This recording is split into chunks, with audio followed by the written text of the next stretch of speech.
This is Genesis chapter 1, a summary, and the main points. The summary is God creates everything. And I use that word creates in the present tense because everything in this chapter is intended to reproduce after its own kind. So, this is the first generation of trees and plants and animals and humans, but all of these things are intended to reproduce after their own kind. So, in a sense, these are the seeds of successive generations that we see here in Genesis chapter 1. So, we are, in essence, in Genesis chapter 1. God created us in this chapter because he created the first humans to reproduce. And since he's God, he would have foreseen all the all the successive generations, everybody and everything that would follow the first generation of creation. Main point number one, there's only one God, creator of everything. Genesis 1:1 says, "In the beginning, God created the heavens and the earth." That phrase, the heavens and the earth, means everything. The Hebrew word for God is elohim. So one God, Elohim, made everything. Main point number two, God is personal. The universe did not begin with an impersonal force, as some philosophies and religions teach. Genesis teaches that everything began with a person who spoke things into existence. Main point number three, the universe had a beginning. Some religions teach that the universe is eternal, but Genesis teaches that God created the heavens and the earth. So matter, space, and time had a beginning. Main point number four, the creator and creation are not the same thing. Many people in the ancient world worshiped the sun, moon, stars, and other parts of the physical world because they perceived them as divine. But God made everything, including those things that people perceived as divine. For example, Genesis 1:16 says, God made two great lights, the greater light to govern the day and the lesser light to govern the night. He also made the stars. So these great lights in the sky were worshiped by many people in the ancient world, but Genesis says God made them.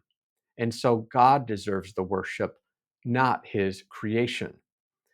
The creator is distinct from everything in creation, and only the creator should be worshiped.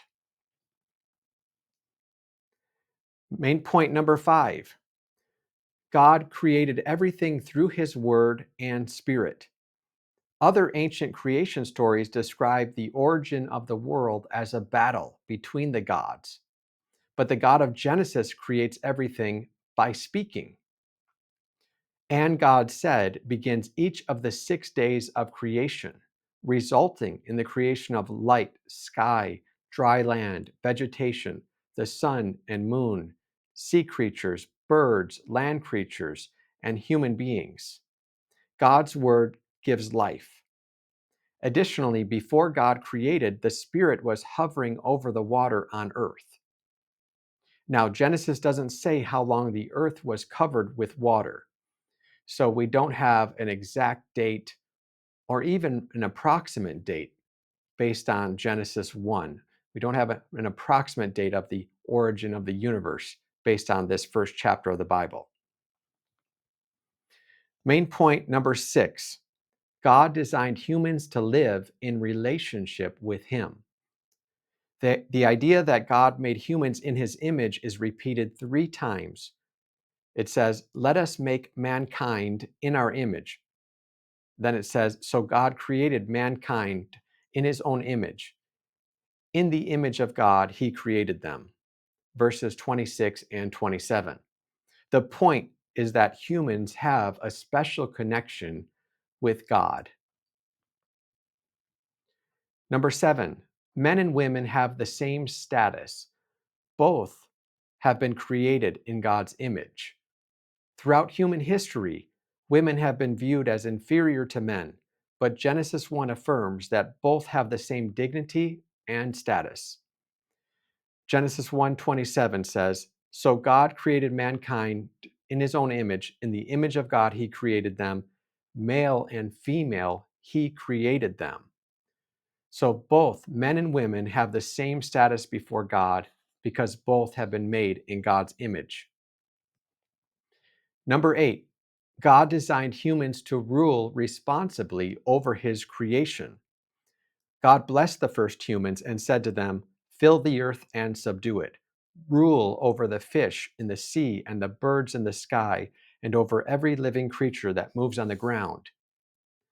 Contrary to other ancient creation stories, humans were not created to be slaves of the gods. We were designed to exercise dominion on earth, not to destroy it, but to rule over it responsibly. Number 9, God designed humans to reproduce. God said, "Be fruitful and increase in number, fill the earth and subdue it." Genesis 1:28. This doesn't mean This doesn't mean people are required to reproduce because the Bible also affirms celibacy as a legitimate lifestyle. But it shows that God is pleased when humans flourish on this planet. So the two commands God gives to humans in Genesis 1 are these: rule over the other creatures and reproduce and fill the earth. And main point number 10, everything God made was very good. God didn't make a mistake, nothing was made accidentally, and nothing was originally evil. Much of the ancient world embraced dualistic ideas, which differentiated between good and bad aspects of creation. In particular, the material or physical world was viewed as evil, while spirit was perceived as good. Hence, salvation occurs when the spirit is released from the body, from the physical world. But Genesis begins with the idea of original and universal goodness.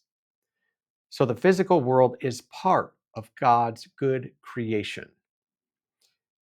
These are 10 of the main points in Genesis chapter 1, and these main points were theological dynamite in the ancient world, and they are still dynamite in the modern world.